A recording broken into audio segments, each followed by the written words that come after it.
Attack the enemy!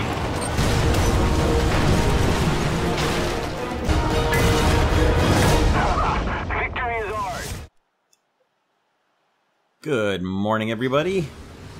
So in the process of grinding out my Waffenträger, I had a mostly TD-based lineup, SPG, with my Sturmil, my Ferdinand, a Wirbelwind, and a couple of airplanes. And this happened on 19 September 2017, day 1 of 1.71 coming out. Got a domination battle on Normandy, and decided what I was doing was I was basically playing all my vehicles that were very close to being spaded out, or had one modification left in a research tier to get the boosts towards the research, so I could get my Waffenträger and any other vehicle as quickly as possible. It's a little tip if you guys don't know: every time you finish an entire tier of modifications, you get a boost towards whatever you're researching. I hope you guys know that, but just in case you don't, it's really handy if you're really close to finishing something in research, an actual vehicle, and you're also really close to finishing a modification line. Skip that vehicle or hold off until you finish that vehicle, and then you can make sure that you get the full benefit of the research boost when you finish a modification line, if that makes any sense. So I held up after we captured the B point, held up here to line up and see if I could spot anybody coming up from the top like they usually do up there.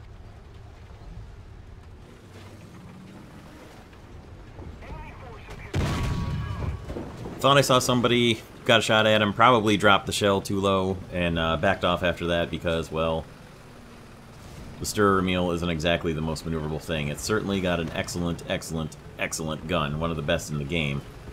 But mobility is, not always there.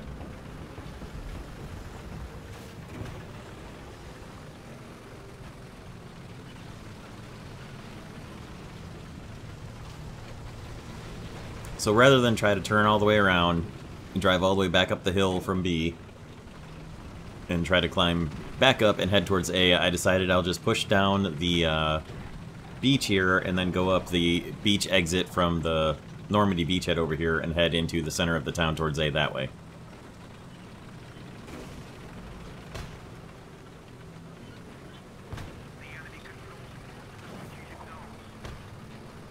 This battle starts out a little bit slowly, but I promise you it will be worth it. At least twice.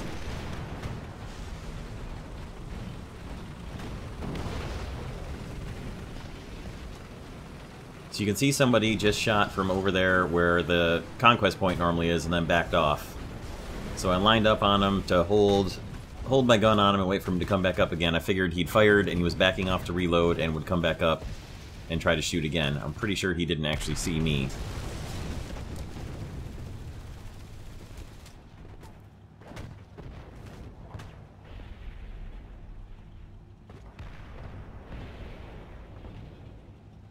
Our team is doing okay at this point. We haven't been totally wiped off the map. We're not holding the majority of the points, but doing alright. I got tired of waiting for the IS-2 or whatever to come up again, because I figured he had decided to relocate. Must have been too many enemies up there, or he didn't have a good shot. So I moved up to try and get a shot on him, took a hit from somebody else, and then naturally, as I'm sitting here trying to repair, unable to move due to a broken track and a damaged engine, getting marked up like crazy by the guy who had hit me, and then sure enough, here comes the IS-2 that I had been waiting on, flying back up again. And sure enough.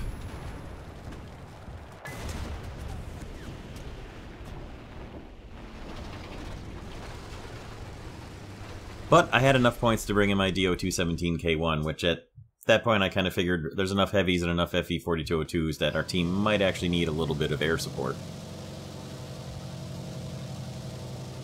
So I came in the 217.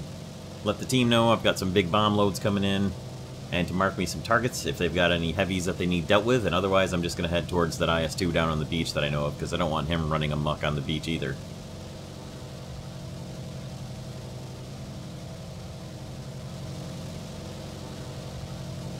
Can see an enemy threatening our spawn.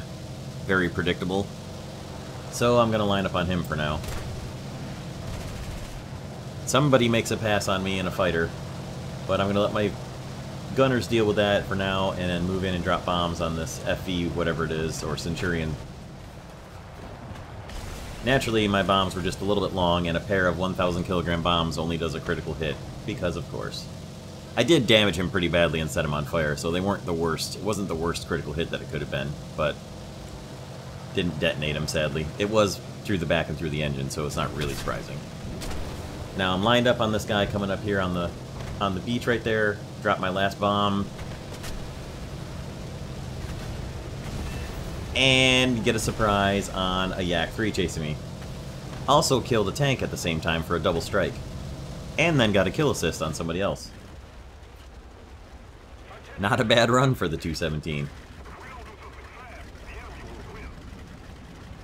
And I've said this before, and I will say it again, it will never not be funny to kill a fighter that's chasing you with a bomb that you drop. This time I didn't do it intentionally. I was trying to kill the tanks and just get something out of the 217, but hilarious every single time. So due to the amount of damage I had and the fact that my landing gear was gone, I headed for the safe bailout zone and changed out aircraft there.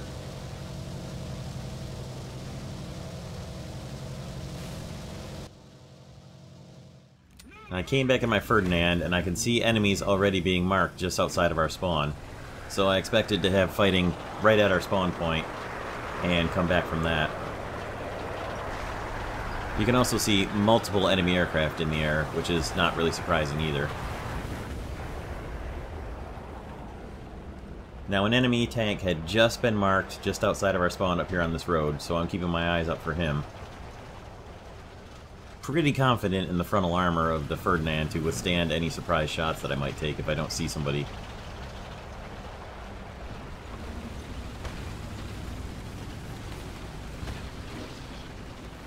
There he is.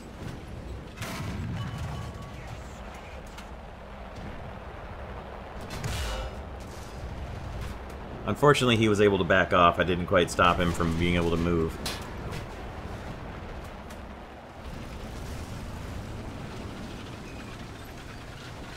But I did some pretty decent damage and then decided to move up and get a little closer on him. Also, the enemy team is taking the only point we have, so I don't really have time to afford to wait in the Ferdinand to get up for to not be up in the battle.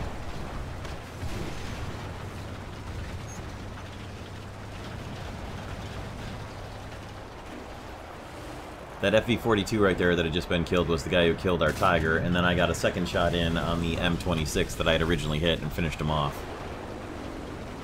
And then it was time to see what kind of speed the Ferdinand has in forward motion, which is no better than it ever used to be.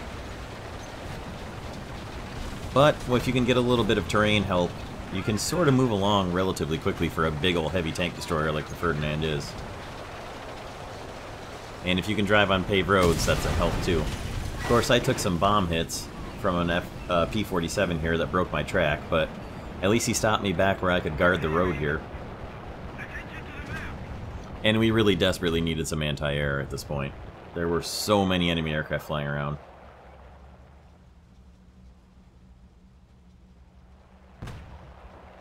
As well as an enemy tank behind me in our spawn, who thankfully didn't see me sitting here. The P-47 made another run-in on me and then crashed straight into the ground.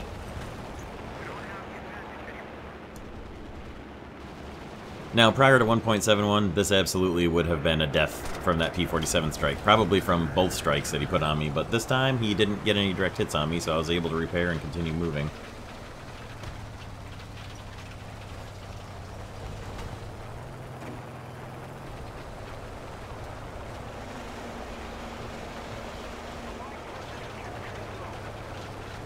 Our team took back the B point, which was good, and I was moving in to see if I could do something about the A point and maybe turn this battle around before it got to be too late, which it's already pretty close. Thankfully, the Ferdinand has got a relatively decent neutral steering, because otherwise it would have taken me absolutely forever to get turned up this road and head towards A. We're not in a particularly good position. In fact, that's what I would call downright precarious, but I'm doing everything I can to try and turn it around here. Also kind of hoping that most of the enemy team is in air and not in tanks, and we may actually be able to get the enemy capture points away from them if they're all up in the air.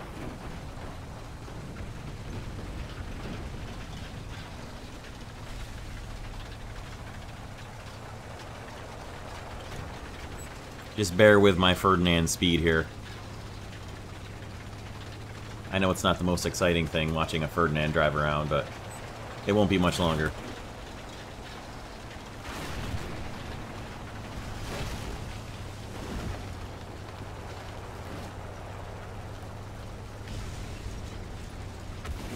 So I'm trying to get someplace where I can see enemies coming, and sure enough, just a little bit too late, there's a Su-152, and I can't get the Ferdinand to reverse in place fast enough to get the armor where I could do anything about it, and he gets a good shot into my side, and that was that for the Ferdy. I did at least stop the ticket bleed, and then came back in my DO-335B2, which I'm, at this point, trying to speed back to the A point and stop them from capturing the A point again away from us and getting ticket bleed started up. Couldn't get there in time, but I figured somebody who captured A has got to still be there. Unfortunately, I couldn't see them through all the smoke of all the burning wrecked tanks and everything, so I held on to my bombs to make sure that they could count. And then rolled back around to move back in, make another pass. Put my flaps out to try and turn tighter because you can hear an enemy aircraft coming in behind me. I can see a tank moving on the beach draw, fired at him, got pretty good hits on him, and then dropped bombs a little too late before I pulled up. And I took out another double kill, one tank and one airplane, for the second time in the same battle. Unfortunately, I didn't pull up in time to avoid crashing into the ground, but the battle was basically over anyway, so it really didn't matter. I only came back in my whirlwind to basically see what the score report said. So my second double strike and my second surprise of the game. Unfortunately, we lost, but pretty funny. And that was totally an accidental kill on the airplane, like I said in the chat, but I don't care. Still hilarious. Every time.